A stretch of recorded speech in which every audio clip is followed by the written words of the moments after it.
माँ जी, आप संस्कारों की बात तो ना ही करें। शिखा ने अपनी सास से बोला। माँ जी, आज क्या बनाऊं खाने में? कंचन जी बोली। पूछ तो ऐसे रही है जैसे रोज हमसे ही पूछ कर बनाती आई है।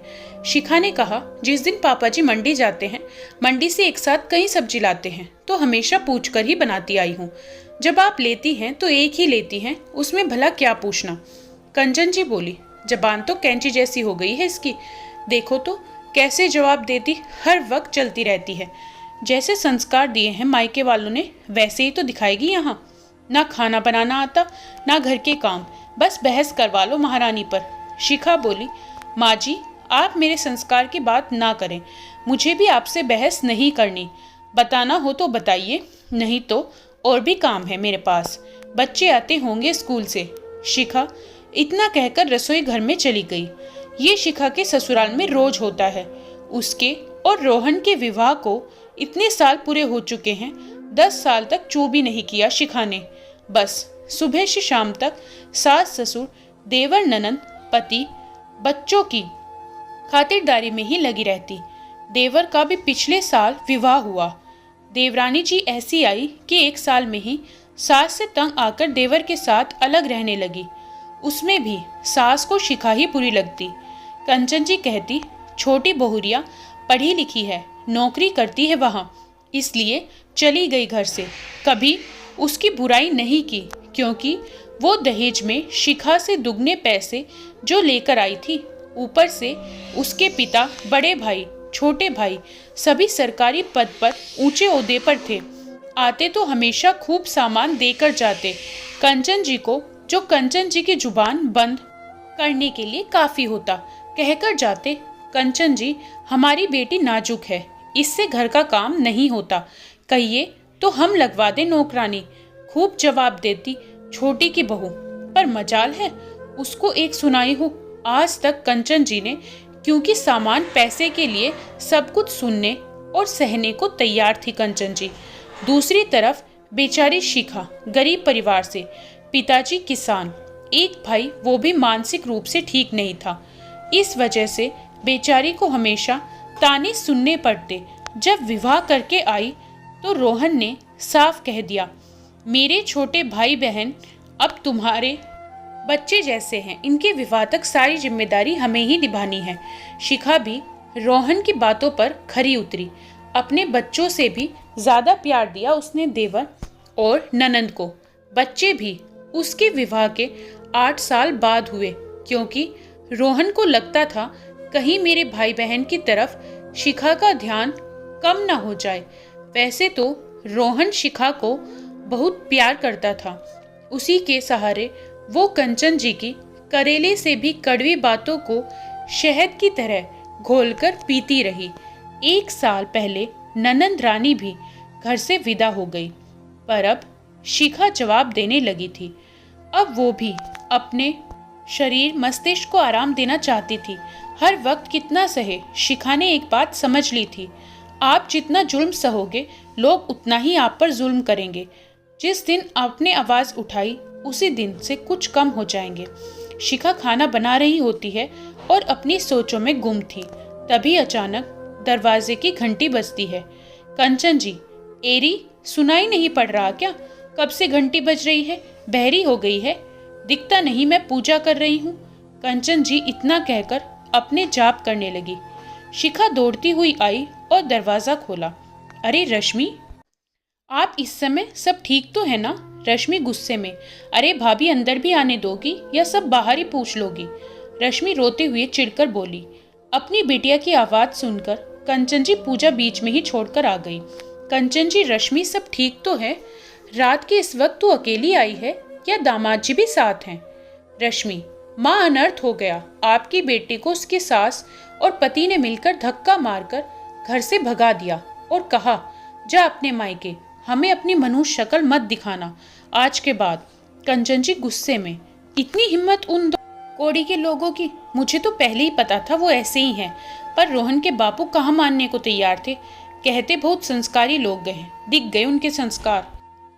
तू रो मत बिटिया, आने दे रोहन और तेरे बापू को, फिर देखती हूँ इन लोगों को।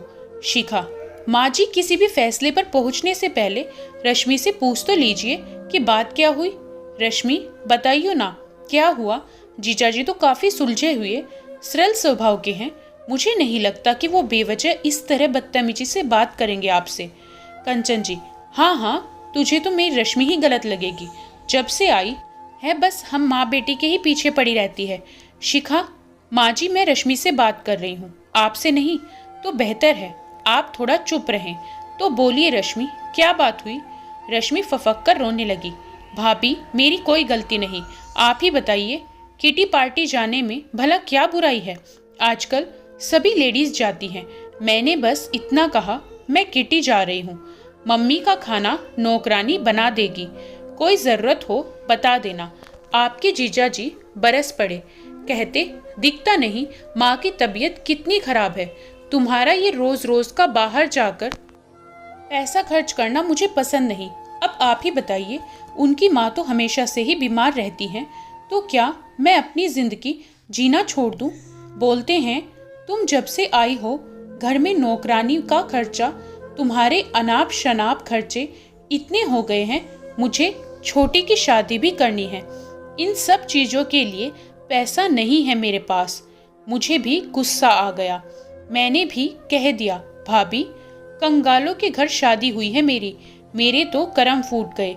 एक बीमार औरत, एक कंजूस पति, कुंवारी ननंद के बीच पिस कर रह गई हूँ मैं ऐसे ही रहूंगी, नौकरी कर लूंगी, पर अपने शौक नहीं छोड़ूंगी। बस इसी बात पर इतना सुनाया भाभी।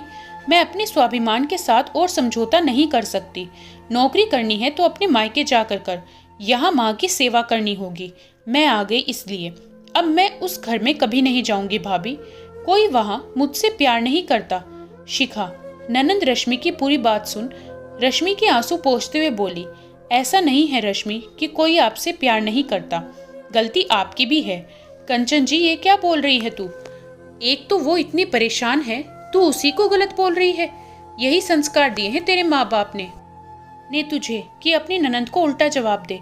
माँ जी, आप बार बार क्यों मेरे मायके और संस्कार को बीच में लाती हैं? और माँ जी, आप संस्कारों की बात तो कीजिए ही मत। माँ जी, ये आपके ही संस्कार हैं जिस कारण रश्मि अपना स्वर्ग जैसा ससुराल छोड़कर लड़ झगड़ कर यहाँ आई है। अगर संस्कार दिए होते तो अच्छे बुरे की पहचान करना आती।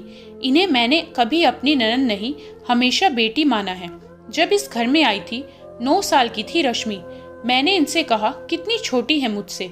उन्होंने कहा रश्मि मेरी बेटी जैसी है, उसकी आंखों में कभी आंसू मत आने देना। और मैंने ऐसा ही किया। रश्मि, क्या गलत कहा जीजाजी ने? पता है आपको, जब मैं ब्याह के आई यहाँ तब आपके भैया ने साफ कह दिया, मैं कोई खर्चा नहीं दूंगा तुम्हें फिजूल के खर्चे के लिए। मेरे सामने 2 बड़ी जिम्मेदारियां हैं, मेरे छोटे भाई बहन, पिताजी बीमार रहते हैं, आमदनी का जरिया सिर्फ मेरी छोटी सी नौकरी है। आप लोगों की देखभाल के कारण ही हम लोगों ने कोई बच्चा नहीं सोचा, पर रोज रोज के माँ जी के ताने भी सही लगता है। बांझ ही रहेगी, ये जरूर कोई कमी है इसमें, तभी बच्चे नहीं हो रहे। अरे हमारे कर्म फूटे थे जो ऐसी बहू हमें मिली। तब मेरे स्वाभिमान को ठेस पहुंची। मैंने कह दिया, आपके भैया से समाज मुझे जीने नहीं दे रहा, अपना फैसला बदल दो, एक बच्चा कर लेते हैं, आपके भाई बहन की कोई अनदेखी नहीं होगी। तब जाकर गुड़िया मेरी गोद में आई। दिन भर माँ जी के ताने, घर के कामों में लगी रहती। शायद ही कभी मैंने बाजार का रुख किया हो, मन मार कर रह जाती। अगर मैं भी आपकी तरह घर छोड़कर चली जाती तो क्या जो स्थिति इस घर की है वो होती? आप अच्छे से जानती होगी रश्मि, क्या मैंने कभी आपको कुछ गलत समझाया, प्यार में कोई कमी रखी? आप बहुत किस्मत वाली हैं जो जीजाजी के रूप में आपको बहुत ही समझदार, आपको बेइंतहा प्यार करने वाले पति मिले हैं। आप यहाँ झगड़ा करके तो आ गई, पर वहाँ जीजाजी का क्या हाल हो रहा है क्या आप जानती हैं? आपके घर से निकलते ही दौड़ते हुए आपके पीछे आए, पर जब तक आप गाड़ी से निकल चुकी थी। बता रहे थे शिखा भाभी, रश्मि शायद आपके पास आ रही है, बहुत गुस्से में है, उससे कुछ मत पूछिएगा, वैसे ही बहुत परेशान है। गलती मेरी ही है, अपनी प्यारी सी पत्नी की छोटी छोटी ख्वाहिशें भी पूरी नहीं कर पाता। बहुत असफल इंसान हूँ मैं। बस माँ को खाना खिलाकर दवाई देकर आता हूँ रश्मि को लेने। रश्मि, क्या भाभी, क्या आप सच कह रही हैं? उन्होंने आपको पहले ही बता दिया था, मेरी कोई बुराई कोई गलती नहीं बताई, फिर आपने बताने में इतनी देर क्यों की?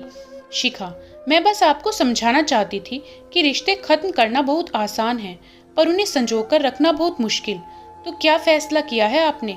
कमरे में सामान रखवा दूं आपका? आराम से यहीं रहिए, किटी पार्टी कीजिए। रश्मि क्यों शर्मिंदा कर रही है भाभी? मुझे अपनी गलती का एहसास हो गया है। मैं भी कितनी नासमझ हूँ, अपने पति को ही नहीं समझ पाई। आप नहीं होती तो शायद आज मैं अपने घमंड के आगे अपना सबसे अनमोल रिश्ता खो देती। थैंक यू सो मच भाभी। आप दुनिया की बेस्ट भाभी हो। शिखा, अरे बस बस दीदी, आपकी इसी मासूमियत भरी बातों से तो जीजाजी आपकी हर गलती नजरअंदाज कर देते हैं। अब कोई गलती नहीं करूंगी, आपकी तरह अपनी सारी जिम्मेदारियों को बखूबी निभाऊंगी। ये हुई ना बात। वो देखिए आपको कैसे निहार रहे हैं जीजाजी गेट पर खड़े। रश्मि झेप गई। तब तक रोहन और उसके पिताजी भी आ गए। पिताजी, अरे कंचन, ये क्या हो रहा? दामाद जी आए और तुरंत चल दिए। कंचन जी, कुछ नहीं, बस आज कुछ रिश्ते पक्के हो चुके हैं। किसी के संस्कारों ने आज एक घर बर्बाद होने से बचा लिया। कंचन जी आज शिखा को पूर्ण रूप से अपना चुकी थी। दोनों सास बहू एक दूसरे से लिपटकर सालों के अपने रिश्ते को प्रेम रूपी माला में पिरो चुकी थी। कंचन जी के मुंह से बस इतना निकला, हे ऊपर वाले, मेरी शिखा जैसी बहू सबको देना। शिखा भी अपनी सास को निहारती रह गई। जिस प्यार के लिए वो बरसों से तरसती आई थी, आज वो उसकी झोली में था। शिखा ने नामुमकिन को मुमकिन कर दिया। आज शिखा बहुत खुश थी। दोस्तों, कैसी लगी आपको ये कहानी? कमेंट करके ज़रूर बताएं। वीडियो को लाइक करें, शेयर करें और चैनल पर नए हो तो सब्सक्राइब करना ना भूलें।